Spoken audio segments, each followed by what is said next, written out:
Well, hey guys, it's been a while, as you probably noticed if you're watching this in real time. It's actually been, I think, almost 5 months since I've posted a video. So kind of want to explain that a little bit and talk about a little bit new direction we're going to go with the channel. So it was about 5 months ago, somewhere around in there. I got some news that I thought we were probably going to lose access to the cabin as far as having access to the land. It's a long drawn out story. Doesn't really matter for our purposes here today. Yeah, I just had to spend some time trying to figure out what I wanted to do with the channel. I knew I wanted to continue it, but as far as content, if we couldn't build the cabin, then what would that look like? So I went through some different ideas and thought maybe we could, start going the camping route, where there's plenty of places I could go and camp out, tent camping, which I honestly don't really super love. And so we explored some different spots possibly for that. I looked into, maybe doing the truck camping thing, where we'd take the 4Runner out and get it set up to where at least one of us could sleep in there. So where I landed, and I'll show you a little bit of footage now, is as of now, we're not losing access to the land. But I want to put the cabin building process on a pause, because if we do wind up losing access to it, I don't want to have to take apart what I've already put together. So, and I'll show you some footage here. What I decided was, at the cabin site, to build some bushcraft shelters. Probably one for each of us, so we could start doing some overnights, reconfigure things a little bit. We have had to change up the cabin site a little bit. We actually lost a number of our trees that were in kind of where we were maintaining. So yeah, things are looking a little bit different. But with the bushcraft shelters, there's plenty of guys on YouTube that do the bushcraft thing. It was never as appealing to me as the cabin is, but it's kind of a second best at this point. So we have nearly completed one full shelter, and I'll talk a little bit about the materials I'm using. Most bushcraft guys will put up the structure and then put a tarp on it, and maybe go that route, which I thought about doing. But as I'm looking at, okay, well, what do I want to make this with? I started to think, a lot of people have different definitions of what bushcrafting means, just like people have different definitions of what off-grid means. And so where I landed was, what made sense to me as far as bushcrafting is just using the materials you have on hand. Kind of a common theme throughout, what I've done here.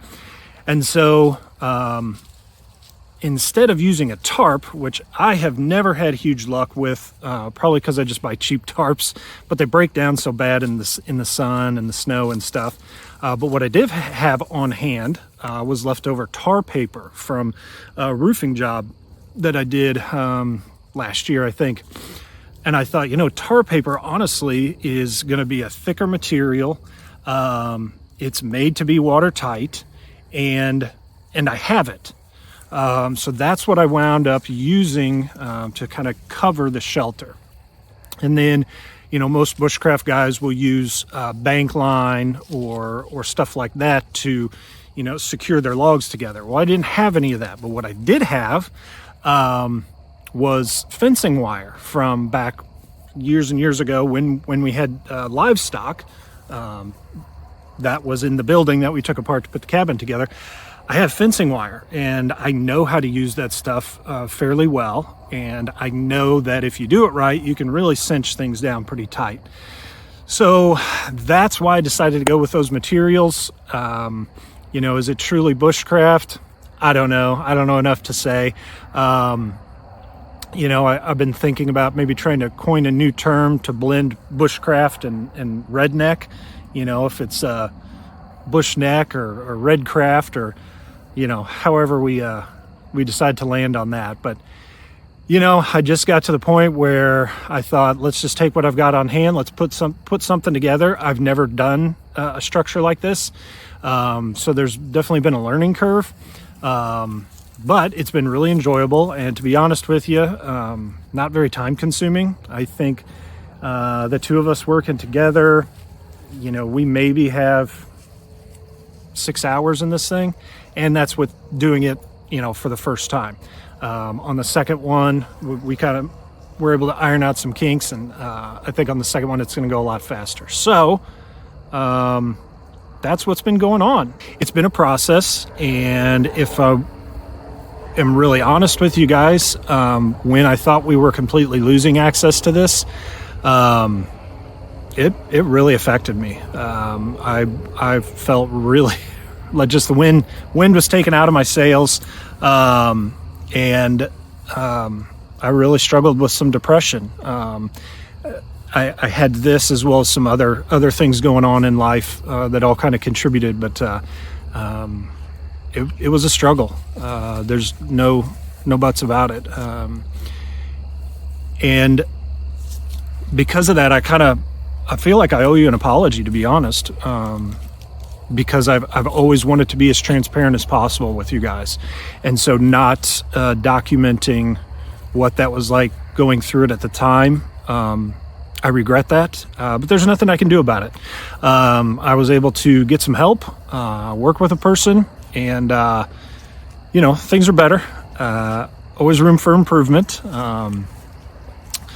but that is the future of the channel, at least the near future. We're going to go a little bushcraft style. We're going to do some learning, some figuring some stuff out. We're still going to try and put together a pretty cool little shelter here that, outside of just insane weather, that we can stay in and stay warm and cook up some meals and have some good times. So I guess just to finish off, I'm sorry that I didn't bring you guys along with me through that. I'll certainly talk more about it in the future. But I think for today, we'll leave it at there.